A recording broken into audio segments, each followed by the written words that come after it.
Hello everyone, and welcome to our fifth lecture now. We're still in period 3. This is a lecture on George Washington's administration. I'm going to try and make it a short one. I'm going to embed the key concepts within the lecture itself and see if that will help. And also there'll be other things that I'll discuss in class instead of here on this lecture. So let's start with key concept 3.2, Roman numeral 3, letter A. And this one is telling you about the presidential administration of George Washington. Of course, in the concepts John Adams has mentioned. I will talk about John Adams in class next week. But what they're trying to do, these first presidents, is they're trying to create institutions and set precedents, issues or matters that will begin with them, and later on others will follow what they did by putting the principles of the Constitution into practice. So we see in Washington's first term, one of the first precedents that he sets is creating a cabinet. Nowhere in the Constitution does it say the president is allowed to have a cabinet. Remember, men like Washington were loose constructionists. It does say in the Constitution he can seek advice from members of the executive branch, and so there's going to be a Secretary of State, Secretary of the Treasury, so he decides to put these men together as advisors. Also, the Secretary of War, Henry Knox, was also part of this. But I point out again, these two men, we've talked about them already, Jefferson and Hamilton. Turns out they will not like each other at all. And eventually political parties will form, something that George Washington was very much against. Washington thought if you put men who are strong-minded, intellectual, intelligent men who might have difference of opinion, but we can sit together, talk things out, we can come to a rational conclusions. Not going to exactly work the way that GW wants it to go down. Instead, these two men will form political parties, and Washington will be our only president to never join a political party. Looking at key concept 3.2, Roman numeral 3, letter A still, here's an example of one of the institutions that they wind up creating. The Constitution tells us that there will be a judicial branch. That's Article 3, a federal court system. If we remember, under the Articles of Confederation, there was no federal court system. So now you've written into the Constitution there will be a federal court system. Well, how do you do that? Washington, under advice of some of his close advisors, will go before Congress and he'll ask them to create a law in order to create the federal court system. It becomes known as the Judiciary Act of 1789, and it is the law that basically has created the court systems, the federal courts that we have to this day. So we know there's going to be a courts, but we just didn't know what it was going to look like.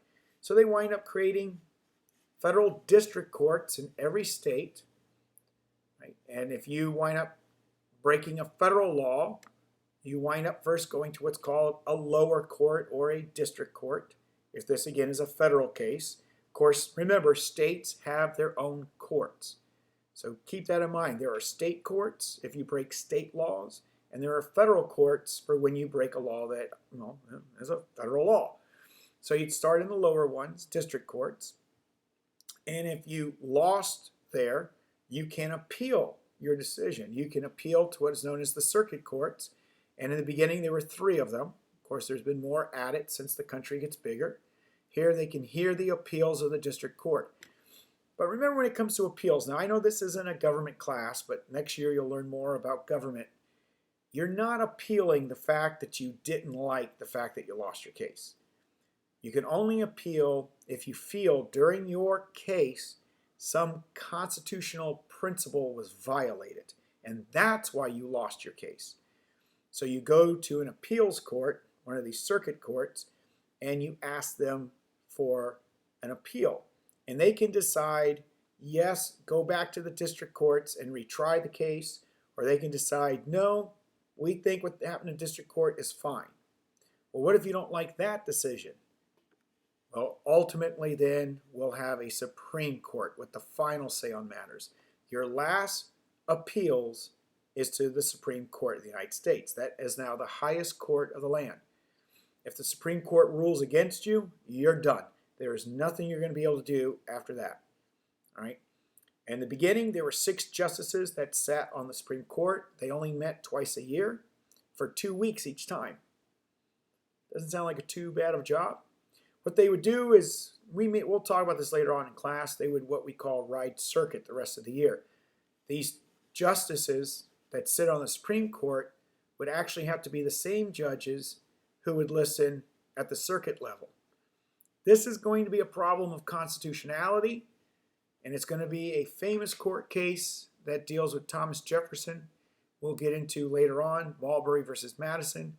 And one of the issues that the courts have is this idea of being the same judges on the circuit court as well as at the Supreme Court level. But we'll get into that a little bit later on. Well, what about foreign policy? Here's key concept 3.3, Roman numeral 2, letter A, and the example I'm going to give you for this is Jay's Treaty. Yeah, look, here he is, John Jay, the forgotten founding father, who you probably already forgot. Even as I mention his name, you probably are forgetting it. That's how forgettable the guy is. In fact, who am I talking about again? Oh, John Jay. Okay. So this concept tells us the United States government forged diplomatic initiatives. For what reason? Well, they aimed at dealing with the continued British and Spanish presence in North America as U.S. settlers are migrating beyond the Appalachians and they're getting closer to the Mississippi River. If you remember some of the things I told you in class, Great Britain does not like America. I think it's pretty obvious why. And they're harassing our economics. If you remember, I told you they're stopping American merchant ships and they're boarding those merchant ships and they are impressing. This idea of impressment. They are taking American sailors and forcing them into the British Navy.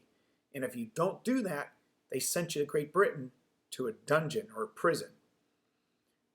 George Washington realizes he cannot go to war with Great Britain. We don't have the resources, the military, the navy.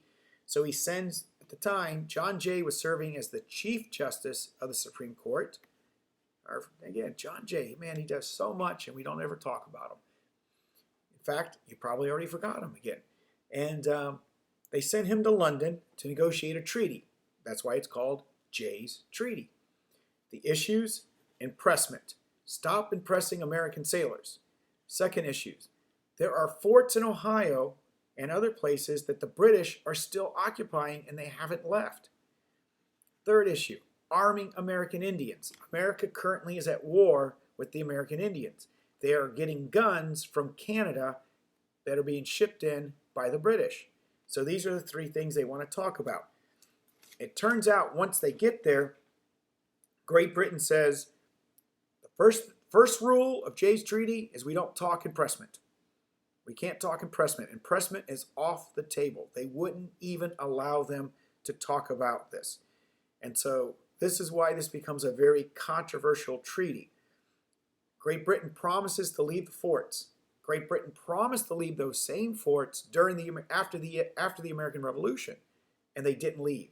Now they're promising, here we going almost 15 years later or so, and they're promising again. Guess what? They're still not going to leave.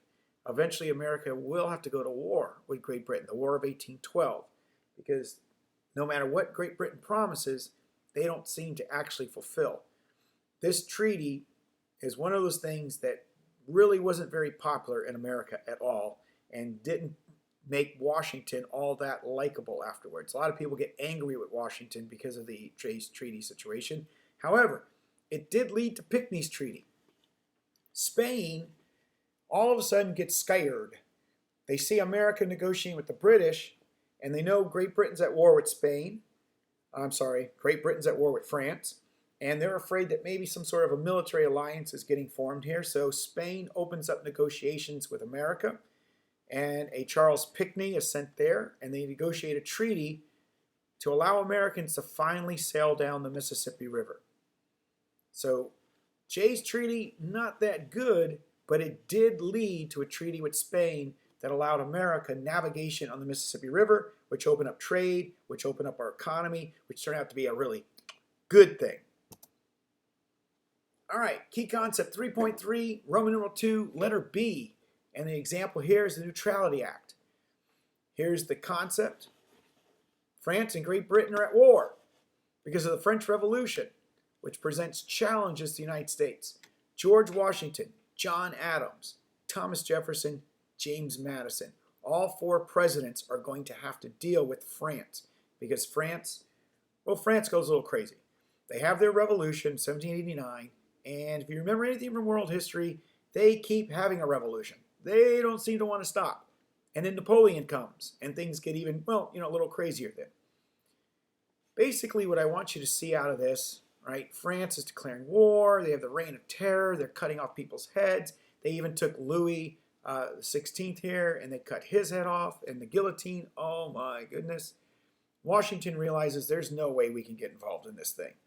So George Washington declares neutrality in 1793. America will not get involved in the French Revolution, nor in any controversies between Great Britain and France. This was actually very smart. Again, America has no army. America really has no navy. We really don't have any money. How are we going to get involved in these European wars? Neutrality is going to be a major theme of Washington. And next week in class, we're going to talk about his famous farewell address, where again, he will beg America to never get involved in European affairs. And that's something we're going to talk about in class as well. And the last thing I'm going to show you here is key concept, and I hid this one over here, key concept 3.3, Roman numeral 1, letter D, the relationship with Indians.